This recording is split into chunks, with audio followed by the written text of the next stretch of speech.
우리의 인생은 흔히 긴 여행의 여정의 비유가 됩니다. 그리고 이 여행에서 어디를 가느냐보다 더 중요한 것이 있는데 그것은 누구와 함께 가느냐는 것입니다. 네, 동의하시리라 생각합니다. 한 가지 즐거운 상상의 질문을 드려보겠습니다. 만약 누군가가 모든 비용을 지불해서 여행을 보내준다고 한다면 어디로 가고 싶으신가요? 별로 즐거워 보이지 않으십니다. 일본으로 뜨끈한 온천 여행을 가기 원하시는 분도 계실 테고, 몰디브에서 모히또를 마시며 여행하는 것을 꿈꾸시는 분도 계시리라 생각합니다. 물론 그냥 집에서 있겠다고 하시는 분도 계시리라 생각합니다. 그런데 우리가 꿈꾸고 또 바라는 이런 여행도 누구와 함께 하느냐에 따라서 꽃길이 될 수도 있고 가시밭길이 될 수도 있다라는 사실입니다. 언제부턴가 저는 아무리 좋은 곳이고 또 유명한 곳을 가더라도 그것이 너무 세상적인 그런 만족을 위한 여행이라면 항상 뭔가 부족하고 또 끝이 허무한 것을 여러 번 경험하게 되었습니다. 그런데 별 볼 일 없는 곳을 가더라도, 심지어 정말 가기 싫은 곳을 가더라도 그곳이 하나님과 함께하는 길이 될 때 가장 큰 기쁨 그리고 만족이 있다라는 사실을 저는 경험하였습니다. 저는 이것이 굉장히 큰 하나님의 은혜라고 생각합니다. 마찬가지로 여행으로 비유되는 우리의 인생의 여정에서 가장 즐겁고 또 안전한 여행은 바로 하나님과 함께 하는 여행임을 오늘 믿으시는 그런 놀라운 은혜가 있기를 예수님의 이름으로 축복합니다. 저는 오늘 수요 여성 예배에서 말씀을 이제 요청받았을 때 가장 나누고 싶었던 본문이 바로 오늘 요셉으로부터 들려온 소식과 그 초대의 반응에서 이집트로 향하는 야곱의 여정에 관한 말씀이었습니다. 우리는 얼마 전까지 큐티 생명의 삶 본문을 통해서 이 창세기 속 요셉의 이야기를 이미 살펴보았죠. 요셉의 이 길고 긴 이 서사 드라마가 의미하는 것은 과연 무엇일까요? 물론 여러 가지 주제와 또 의미들을 우리가 찾아볼 수 있겠지만 가장 큰 주제를 한 가지 이야기한다면 바로 보이지 않는 하나님의 섭리에 관한 말씀입니다.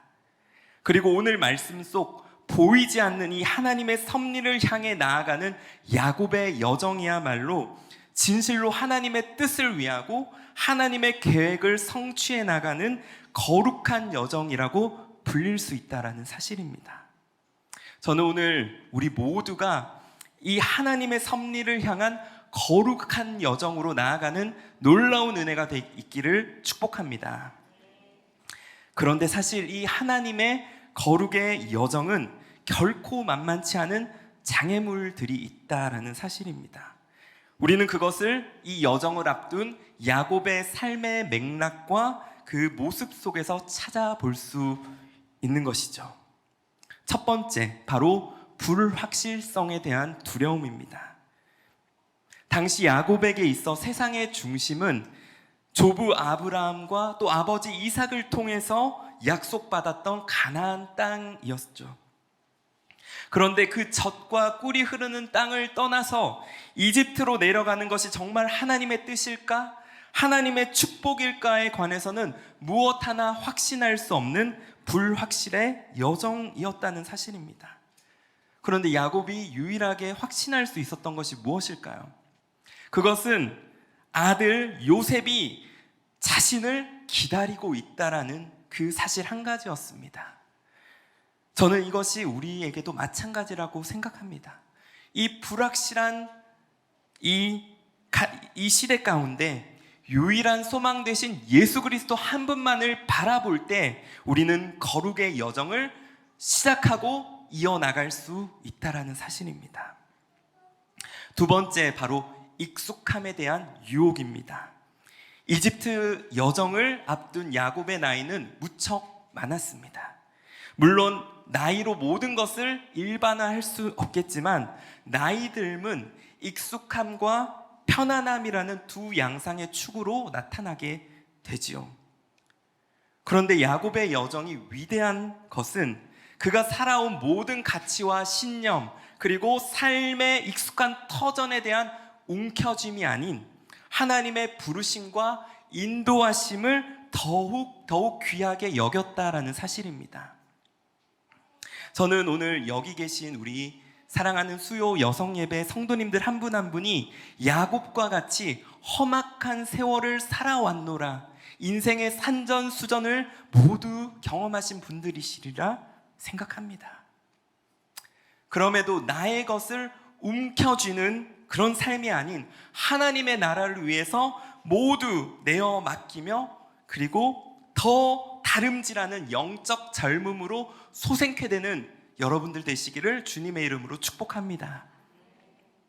그리고 세 번째, 마지막은 실패에 대한 두려움입니다.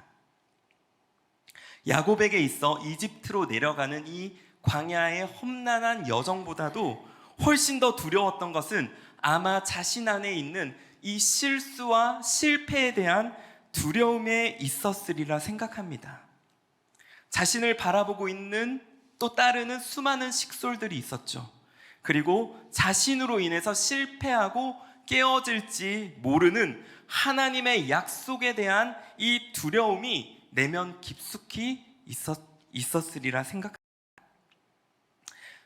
우리도 마찬가지죠. 나를 바라보고 환경을 바라볼 때 실패할 수밖에 없고 두려워할 수밖에 없는 것이죠. 저도 선교를 준비하면서 여기 다 말씀드릴 수는 없지만 제 안에 절망과 탄식할 수밖에 없는 수많은 저의 깨어진 내면, 그리고 환경을 바라보게 되는 것이죠. 그렇기에 거룩의 여정은 오직 하나님의 은혜, 그리고 성령의 능력을 힘입어야만이 완주할 수 있다는 사실을 오늘 고백하게 되기를 소망합니다. 여기 계신 우리 모든 분들이 이 하나님의 은혜, 예수 그리스도의 약속, 그리고 성령님의 능력을 힘입어 오늘 거룩의 여정을 힘차게 나아가는 은혜가 있기를 주님의 이름으로 축복합니다. 아멘. 그러면 우리는 이 야곱의 거룩한 여정을 어떻게 따라가며 그 축복을 누리며 경험할 수 있을까요? 오늘 첫 번째, 바로 거룩한 임재의 예배로 나아가는 것입니다. 우리 옆에 계신 분들께 이렇게 한번 고백하겠습니다. 거룩한 예배입니다. 1절과 2절 말씀 함께 읽어보도록 하겠습니다. 시작. 이스라엘이 자기에게 속한 모든 사람들과 함께 출발했습니다. 그는 브엘세바에 도착해 자기 아버지 이삭의 하나님께 제사를 드렸습니다. 밤에 하나님께서 이스라엘에게 환상 가운데 말씀하셨습니다. 야곱아, 야곱아. 그가 대답했습니다. 제가 여기 있습니다. 이집트로 향하는 야곱의 여정에서 가장 특별하고 가장 주목할 수 있는 모습이 브엘세바에서 나타나게 됩니다. 그것은 바로 하나님을 찾고 예배하는 야곱의 모습이죠. 어쩌면 우리는 이것을 당연하다라고 할 수 있지만, 이 당연하다라는 말 속에 얼마나 자주, 얼마나 빈번히 우리 인생의 가장 소중한 특권을 잃어버리거나 간과하고 있는지를 돌아보아야 합니다. 사실 야곱의 인생 전체를 반추해 보았을 때 그의 삶을 변화시켰던 중요한 터닝 포인트는 언제나 하나님과의 대면, 그리고 예배를 통해서 이루어졌다라는 사실입니다. 거슬러 올라가 아버지 이삭을 속여 형의 모든 축복을 가로챘던 그가 차갑고 딱딱한 돌베개와 같은 자신의 본성을 마주했던 베델에서의 그날, 또 하나님께서 그를 만나 주셨죠. 그리고 날이 새도록 씨름하며 하나님을 붙잡았던 브니엘에서의 그날, 이스라엘로 새롭게 거듭났다라는 사실입니다. 야곱은 분명 이 하나님과의 영적 추억을 가슴속 깊이 간직하고 기억하고 있었고, 이것이 이집트로 향하는 브엘세바에서의 길에서 고스란히 나타났다라는 사실입니다. 다시 말해서 베델과 브니엘에서의 야곱이 없었다라면 브엘세바에서의 야곱은 결코 존재할 수 없었다는 것이죠. 우리도 하나님에 대한 임재의 경험, 이 영적인 추억이 없이는 결코 결정적인 순간 하나님을 찾고 하나님을 구하는 예배의 자리로 나아갈 수 없다는 사실입니다. 마치 고기를 먹어본 사람이 고기를 먹는 것처럼 말이죠. 저는 지금 가평에 살고 있는데요. 너무 TMI를 이렇게 말씀드리는 것 같지만 가평에 들어간 후 어쩌다 이 오지까지 내가 들어왔을까 하는 마음속 한켠에 불편함이 있었습니다. 그런데 최근에 하나님께서 왜 가평에 들어가게 하셨는지를 깨닫게 되었어요. 저희 집 근처 15분 거리에 강남 금식기도원 아시죠? 강남 금식기도원이 있어서 선교 준비를 하며 한 달 동안 그곳을 오가며 기도에 깊은 시간을 보낼 수 있었습니다. 마찬가지로 저는 매주 수요일 드려지는 이 예배를 통해서 마치 베델과 브니엘과 같은 하나님의 임재가 부어지는 그 소중한 영적 추억의 초소가 바로 이곳이 되기를 예수님의 이름으로 축복합니다. 아멘. 두 번째, 거룩한 여정의 축복을 경험할 수 있는 비밀은 바로 거룩한 약속을 붙잡는 것입니다. 우리 한번 옆에 계신 분들께 이렇게 고백하겠습니다. 거룩한 약속입니다. 3절과 4절 함께 읽겠습니다. 시작. 하나님이 이르시되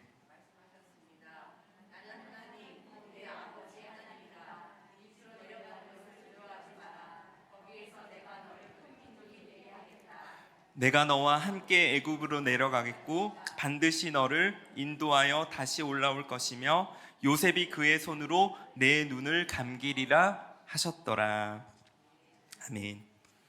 하나님은 자신을 향해 나온 야곱에게 말씀으로써 자신의 얼굴빛을 비추어 주십니다.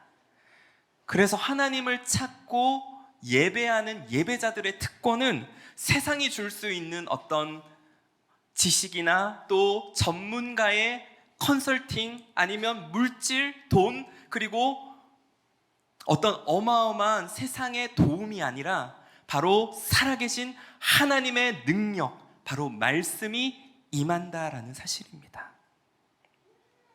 오늘 저는 이 하나님의 말씀이 여기 계신 우리 한 분 한 분에게 부어지는 놀라운 은혜가 있기를 주님의 이름으로 축복합니다.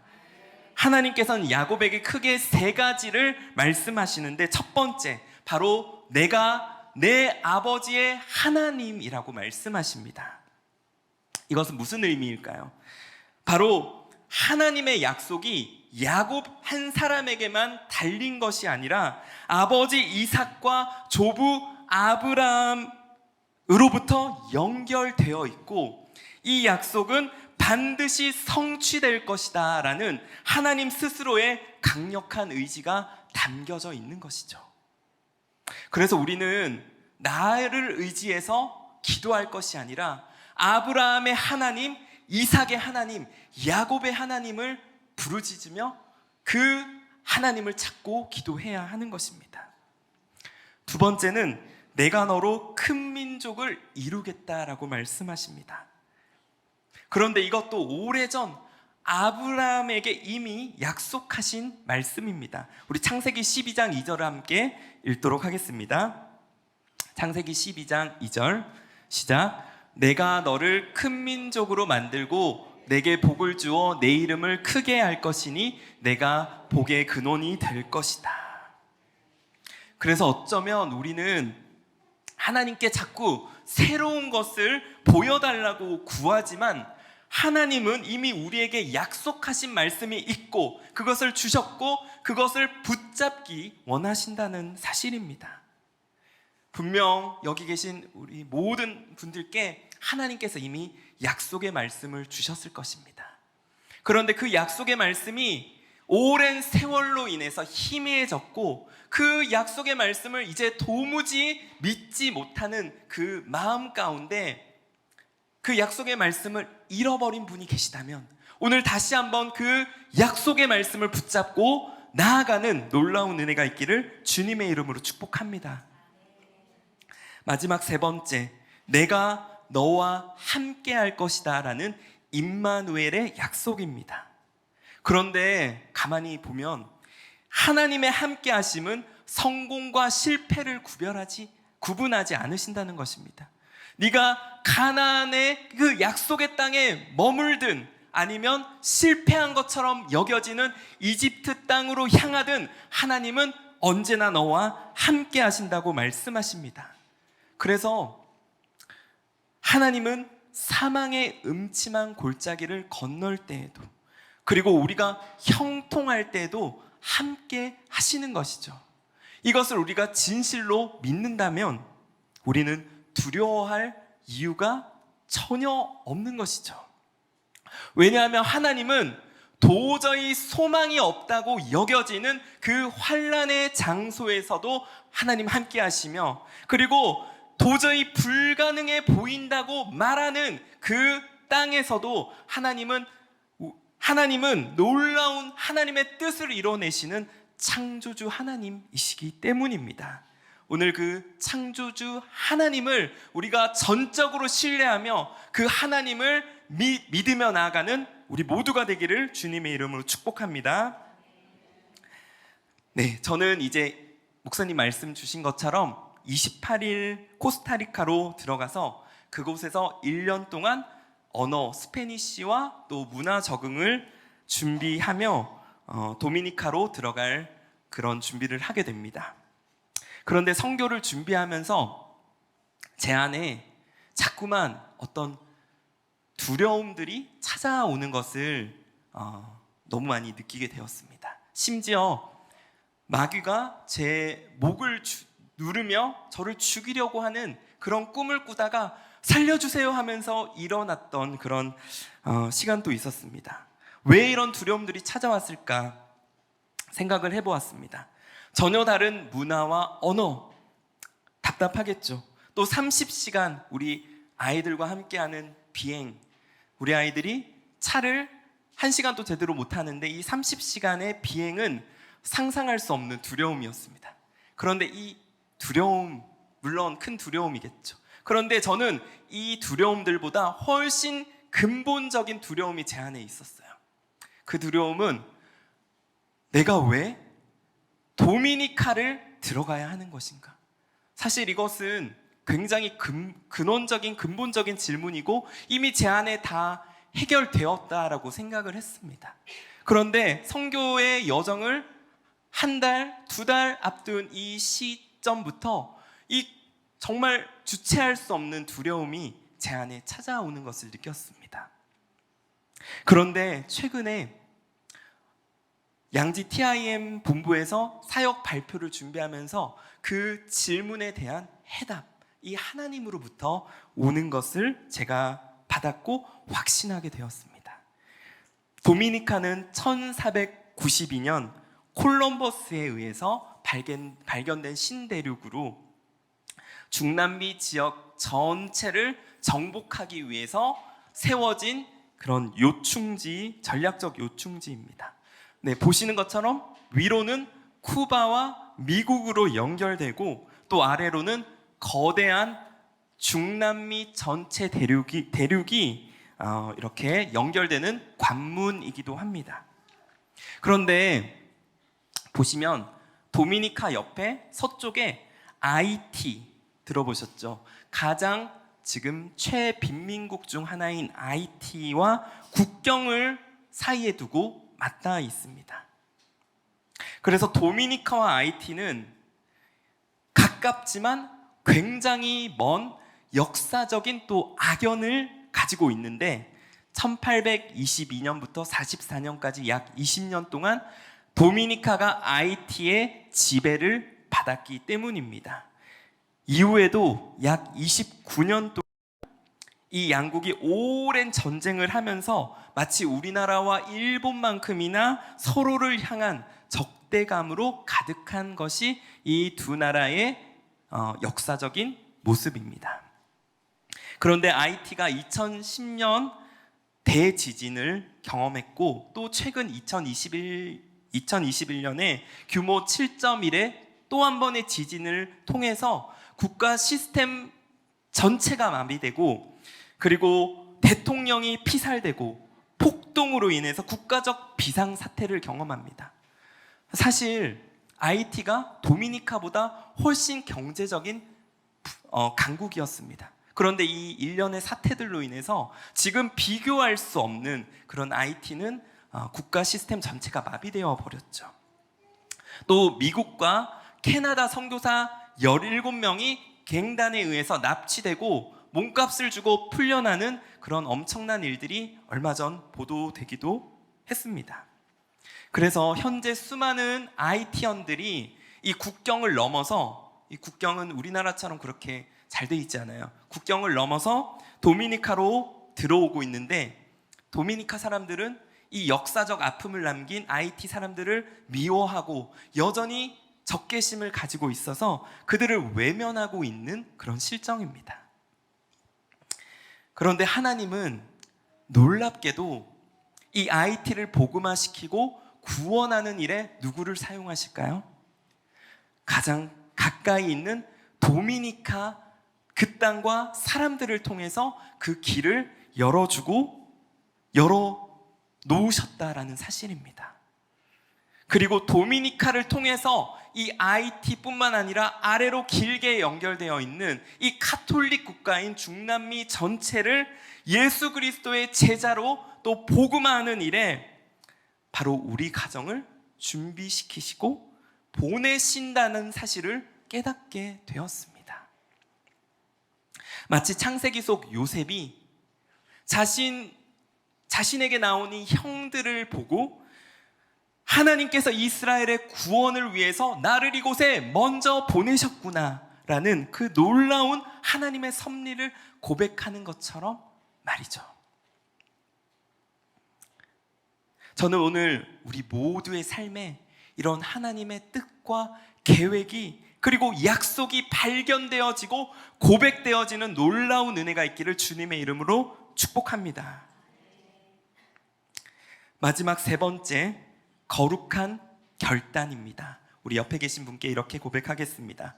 거룩한 결단으로 나아갑시다. 6절과 7절을 함께 읽겠습니다. 그들은 가축들과 가나안에서 얻은 재물들도 갖고 갔습니다. 이렇게 해서 야곱과 그의 모든 자손들이 이집트로 내려갔습니다. 야곱이 그 아들들과 손자들과 딸들과 손녀들까지 모든 자손을 데리고 간 것입니다. 아멘. 마침내 야곱은 자신의 모든 소유와 모든 자손을 이끌고 이집트로 가게 됩니다. 그런데 이 짧은 본문 속에 1절 말씀을 포함해서 모든이라고 하는 칼이라는 단어가 3번 반복되어 사용되고 있습니다. 저는 이것이 그냥 우연이 아닌 하나님의 뜻과 섭리를 향한 야곱의 결단을 드러내고 있는 것이라고 생각합니다. 그래서 우리가 어떻게 하나님의 섭리를 발견하고 깨달을 수 있는지 묻는다면 그것은 전부를 드리는 희생을 통해서 가능한 것이라고 말씀드리고 싶습니다. 바로 그것이 우리 주 예수 그리스도께서 자신의 일부를 드리지 않으셨죠. 자신의 일부를 드린 것이 아니라 자신의 전부, 자신의 모든 것을 십자가에 내어주심으로 우리를 향한 완전한 사랑, 우리를 향한 완전한 구원을 이루어 주셨기 때문입니다. 저는 남양주 온누리 교회에서 흘렸던 2번의 뜨거운 눈물을 기억하고 있습니다. 네, 2번밖에 안 흘렸어요. 너무 적죠? 그런데 한 번은 지난해 제가 초등부에 있을 때 새로운 친구가 왔어요. 근데 그 새로운 친구가 예수님을 전혀 모르는 그런 가정과 환경에서 자랐는데 그 오래된 예수님을 믿었던 친구들을 모두 숙연하게 할 만큼의 놀라운 간증을 제가 듣고 그 자리에서 제가 눈물을 펑펑 쏟았던 기억이 있습니다. 그리고 또 한 번은 우리 최근에 교사 모집 특순 때 중등부 친구들이 올라와서 이 자리에서 특순을 했는데요. 그 친구들을 보고 제가 눈물을 흘렸어요. 왜냐하면 그 친구들 모두가 제가 5년 동안 함께 동거동락했던 그런 아이들이기 때문입니다. 근데 그때는 이 아이들을 보면서 제가 잘 몰랐습니다. 이 아이들이 어떻게 자라나고 어떻게 하나님을 믿게 될지에 대해서 잘 모르고 그냥 저의 전부, 저의 시간을 이렇게 투자했는데 정말 이 자리에 서서 이 아이들이 자라서 이 하나님을 찬양하고 있는 이 모습을 보면서 지난 5년간의 시간이 정말 하나님께서 놀랍게 역사하셨구나. 하나님의 섭리가 느껴지고 보여져서 제가 너무 감동이 돼서 눈물이 났습니다. 그렇습니다. 거룩한 여정의 진정한 축복, 그것은 지금은 보이지 않지만 믿음으로 우리가 전부를 내어드릴 때 언젠가 꽃피울 하나님의 나라를 보게 되는 것입니다. 200년 전 아무것도 없던 이 황폐한 땅에 수많은 선교사님들과 순교자들의 피와 눈물과 복음의 씨앗을 통해서 이 칠흑 같은 어둠의 땅이 전 세계에서 선교사를 가장 많이 보내는 나라로 변화된 것이죠. 저는 이제 우리 모두도 그 믿음의 조상들의 거룩한 여정을 이어받아서 오늘 놀라운 하나님의 나라를 꽃 피워낼 이 거룩한 여정의 결단으로 나아가는 다짐과 그리고 헌신과 눈물의 고백이 우리 모두에게 오늘 터져나오기를 예수님의 이름으로 기도합니다.